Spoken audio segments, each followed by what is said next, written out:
Morning, good morning. Just give me a little second to get set up.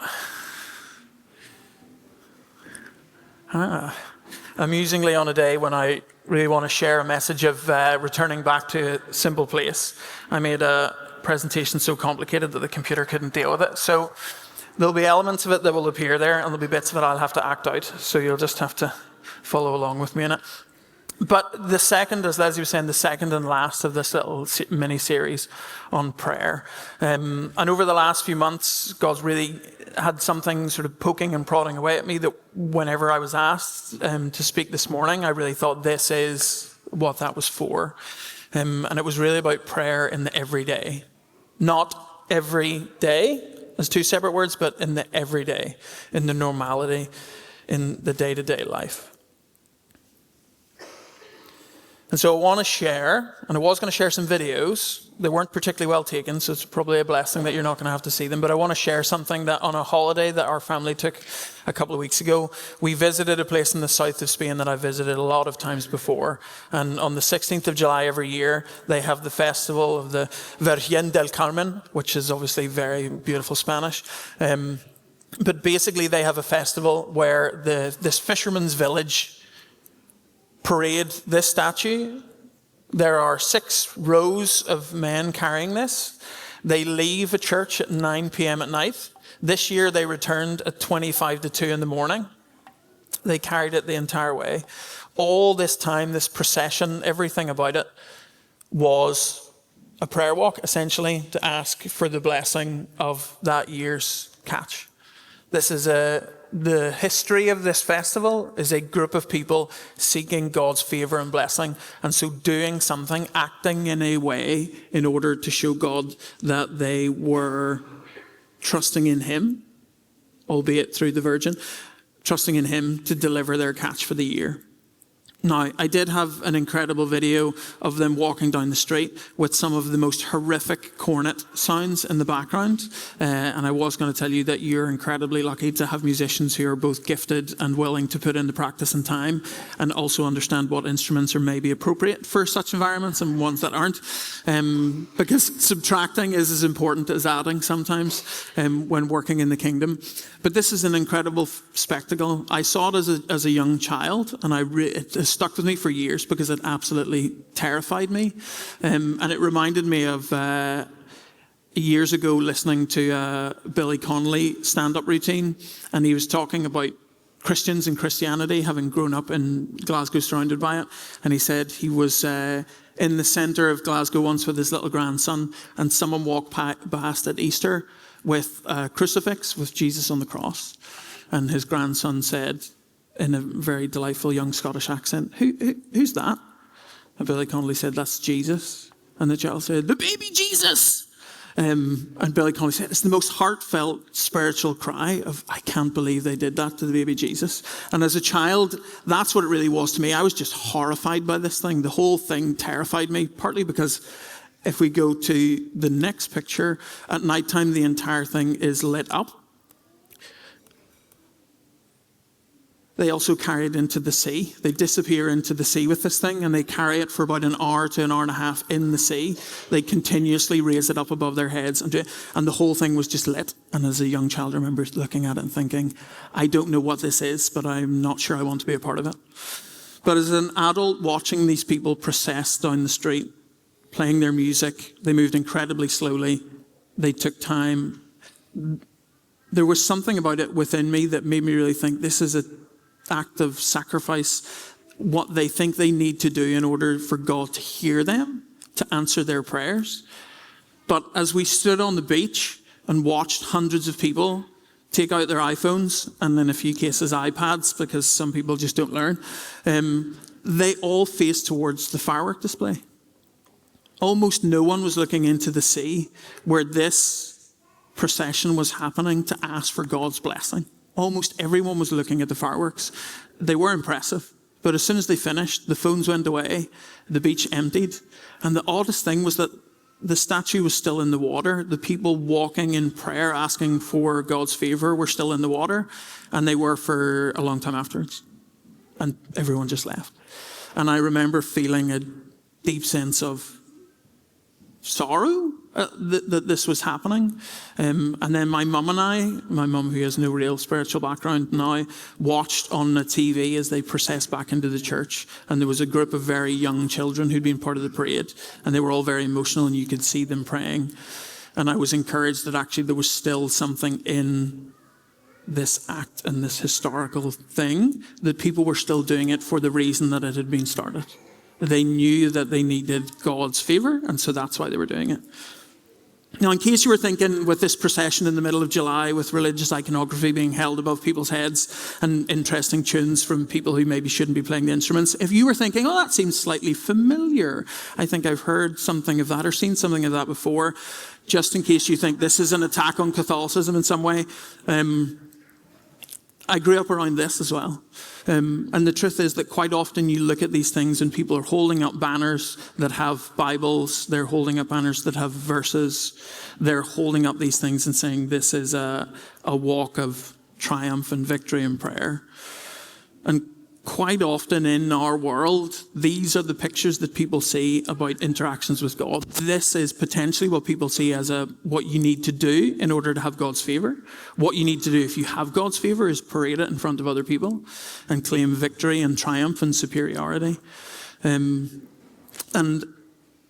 this morning, and what I've been sitting in over the last couple of months, and as we come to the verses and the other things that God's been putting in my heart, is that potentially what we need to understand is that the thing that the world is being presented as to what prayer and interaction with God is potentially not what it is anymore. And we need to return to a place by subtracting some of these things away and returning to simplicity. Now, as I knew that the kids would be in this morning, and there's nothing that keeps kids engaged like statistics, we're now going to look at some census information from 2021. Yes, some claps in the front row. So in the census, every time it's given, there are loads of different questions. There's loads of different things that you can potentially discover from this. But one of the questions that's always asked is, do you identify as being from a religious background? What is that religious background?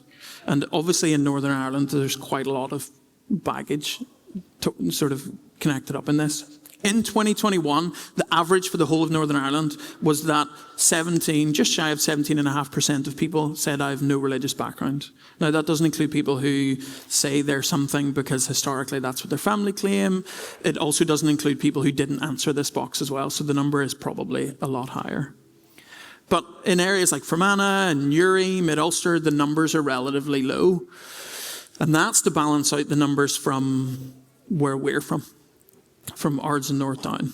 So the average in our area is 30.6. Now, looking at the map, you probably can already see that the area we're in is a lot darker. The percentage is much higher. But if we zoom in and pop forward another slide and we actually look at, this is true across the whole of Ards and North Down, but just sort of zooming in a little bit on some places in Bangor. These are electoral wards, so just little separate sections. But in Ballycrochan, the percentage of people who said they have no religious affiliation was 30%. If you're thinking this is potentially a class thing, of people who are working class or middle class, and maybe it's an affluence or wealth thing, Kilcooley and Ballyholme both matched each other, 36%. Ballymagee, 32%.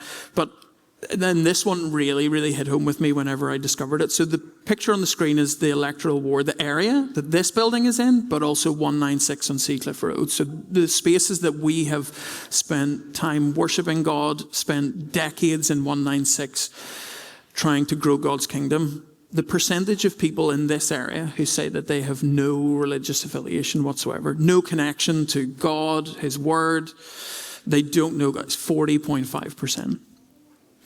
And if we think that that number is actually potentially a little bit lower because people aren't maybe necessarily truthful, that number could be as high as 50. And I think what we as people who love God and want to see His kingdom grow need to be aware of is that even though we live in a place that has loads of religious stuff woven into life, still taught in schools, you still see Bibles in places, like people know some of these stories. Vast swathes of our communities don't know God. And I think oftentimes what it actually is that we speak in a language that we give people phrase books for, but there's no translation in the book. So we're speaking Christianese. This is a term that I've used in our Connect group quite a lot of times, because essentially we live at a time whenever the language and words that we use, that we assume everyone knows, redemption, savior, even words like hallelujah, those sort of things that have such deep meaning to us, are actually words and phrases that mean nothing to the majority of the people around us. They don't know what we're talking about. How can we think that someone will listen and hear and understand the message of God's love for them if they don't even understand the words that we're saying to them? And if you think that's a bold thing to say, you can go and look in Acts, you can look at Paul's first missionary journey, you can look at him in Pisidian Antioch speaking to the Jews, where he uses the Old Testament to unravel who Jesus was and God's redemption story. When he goes to Lystra, he speaks to farmers. He talks about rains in their land, growing their crops. When he goes to the Areopagus in Athens, he talks to them about the unknown God, because they're philosophers and they're deep thinkers, and what they think they are. And he talks to them in words that they can understand. Just because we use and understand these Christianese phrases all the time doesn't mean that we are not putting up new barriers and blocking people off, like in potential parades with iconography, with words and pictures that don't mean anything. Now, this potentially is going to be the thing that will ruffle the most feathers. And really, this is the thing that I saw a couple of months ago that spoke very, very deeply to me, challenged me quite. And it probably comes into my head as often as the Roman Empire does, which, if you know anything about men in their mid to late 30s, is once a day. This is what it might sound like if you talked to your friends, or in this case, your spouse, like you talk to God. I'm going to read this out. If there's quite a lot of shuffling in seats and movement and uncomfortable feelings, that's okay. I felt it too. This is not an attack on anyone. But Emily, wife, well, let's add in Amy, wife, just so that this doesn't feel more awkward. Amy, wife, could you just pick up some milk, Amy, wife, while you're at the store? Just go ahead, Amy, wife, and just go to the milk section, Amy. Just grab some milk, Amy, and just place it right in the cart, wife. Amy, wife, just thank you, Amy, wife. A deep sense of unease hits me every time I go to communicate to God in some way over the last couple of months, because I just think of this. I'm not trying to attack someone for the words that they use. I don't think God was trying to attack me or tell me that I was saying the wrong things in the wrong order, using the wrong terms. But it is possible that even though potentially we're not using loads of liturgy and words that are hundreds of years old and those things, that we have created a way of communicating to God and about God that's actually impenetrable to the world around us. But the weirdest thing, and the thing that I think God was saying to me, is that that's not how I talk, and it's not how you talk. And if it's not the way that you talk all the time, why is it the way you talk to God? Why do we feel the need to create an alter ego or a separate personality in order to interact with Him? So over the last couple of weeks, I've been sort of putting this together, and in the last week I've been wrangling over the order of the slides, because I felt God was saying, no, this is the emphasis, no, this, this. And whilst I was sort of putting together the transitions yesterday, and I was supposed to be building phrases to help Bill on the computer to be able to transition easily between them, Seth and I were at home by ourselves. Amy was at a birthday party with Ari, because I didn't want to go. And he asked, despite the possible distractions of Lego and screens and Hot Wheels and all the other things, if he could spend time with me. Now, I would love to use preacher's license to say that the book that we then went on to read was the Bible. This also, there are a couple of these slides that might stick with you for longer than some others, but this is actually what we were reading. Because as a child, the book that's about to appear, if it appears, I was the same age as the characters within it. And it has been something within me since I was younger. I thought, you know what, I would love to share this experience of getting into reading. And so I gathered books over the years of different types to share with him. And so Seth sat in one seat, I sat in another, and we read the same thing, albeit in two separate books. And the beautiful thing about it for me as a parent, as a father in this experience, was it was him wanting to spend time with me, not necessarily he's not asked me to do things for him. He just wanted me to be there. And anytime he was confused or didn't understand something, because there's Latin in the book for some reason, he was able to ask me questions. He was able to ask me what I thought of things. He was able to interact with me. And then because of that, whenever I was supposed to then go on and do more work on this, he then said, can we go play football? Can we go outside and play football? And so we went outside and played football for an hour. And he hit it really hard, much harder than I was expecting at times. And he laughed and he joked and he fell over and he thought he broke his shoes and he shared, oh, these things have fallen off, what do I do with this? The time that we spent was honest. It was real. And for him, it's just a child with a father. But as the father in this interaction with a little bit more experience of life, what I understood is this is foundational to developing a relationship, so that whenever genuine, difficult things happen, who does he come to? Me. Whenever great things happen and he wants to share something, who does he come to? Me. Whenever he just wants to share that he got a new pencil case and it's in the shape of a video game controller and it's a poppet thing, who does he share that with? Me.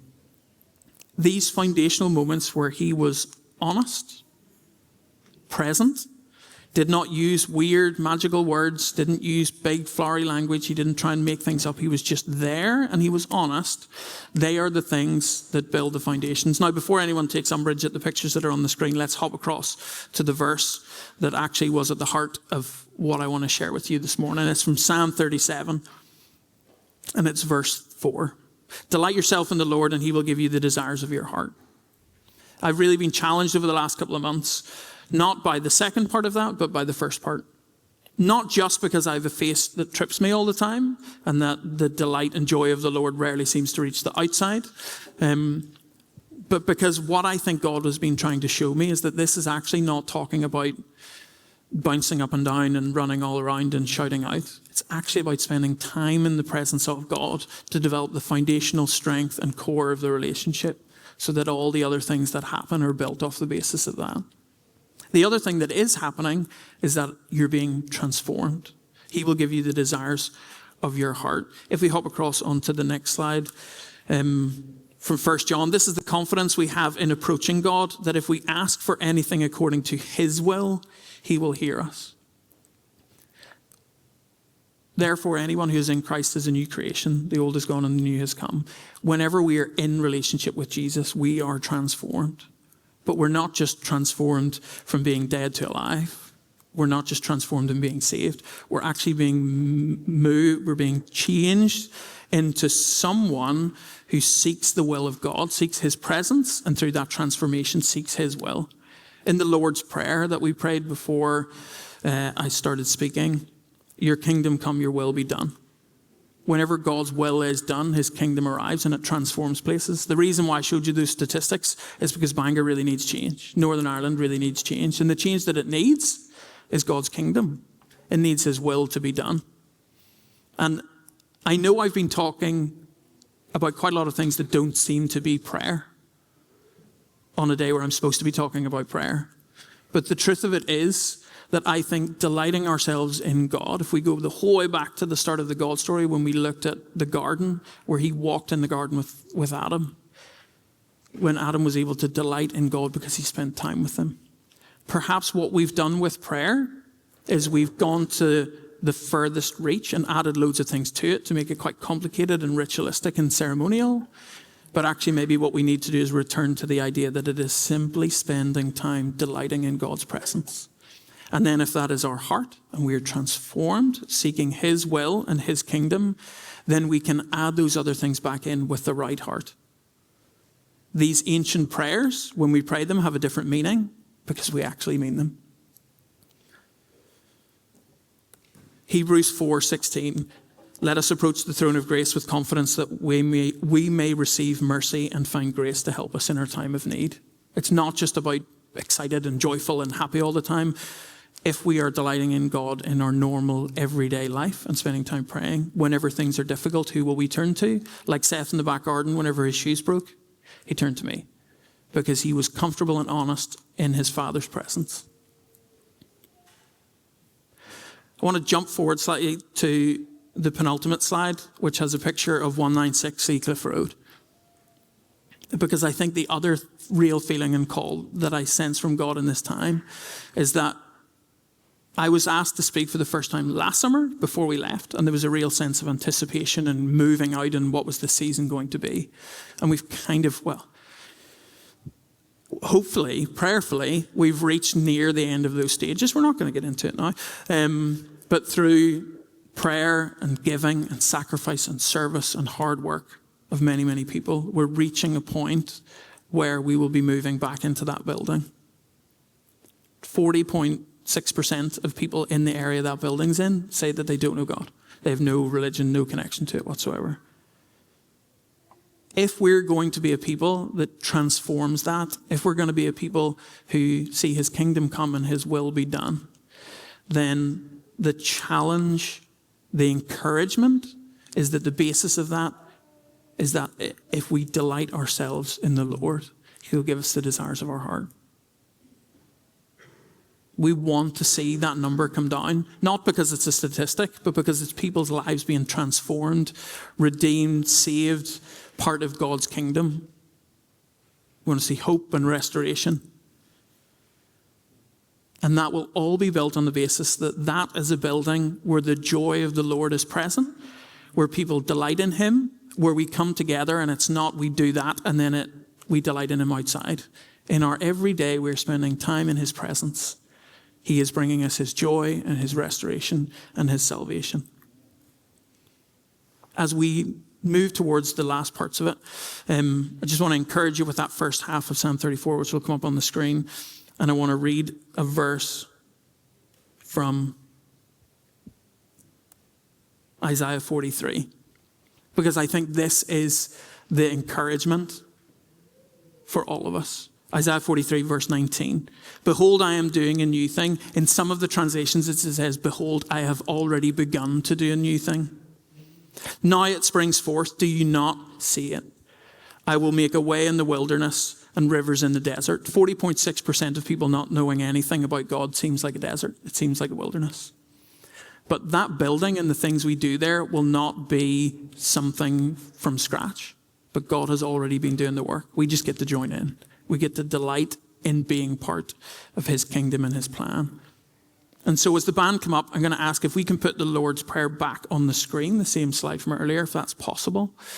And what I would love to do, just as the band kind of play in the background, is this time, rather than us all saying it as a bigger group, not that there's anything wrong with that, but this time thinking about the words that are in that prayer, thinking about God's kingdom and his will, thinking about the way he's saved us and forgiven us and how we can bring forgiveness to other people, thinking about how he provides us with our daily bread and our blessings and how we can use those to bless others.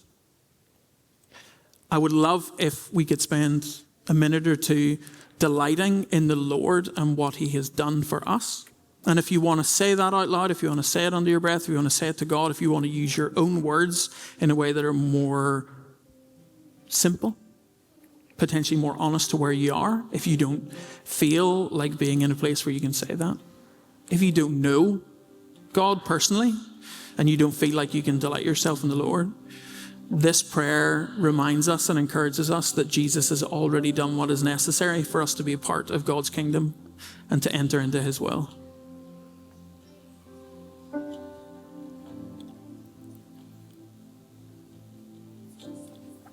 God, I thank you that there is no barrier from us to you. We thank you for your sacrifice on the cross. We thank you that you call us to delight in you. We are thankful that you are our Father and that you love us. We are thankful that you're doing a new thing and you invite us to be a part of it.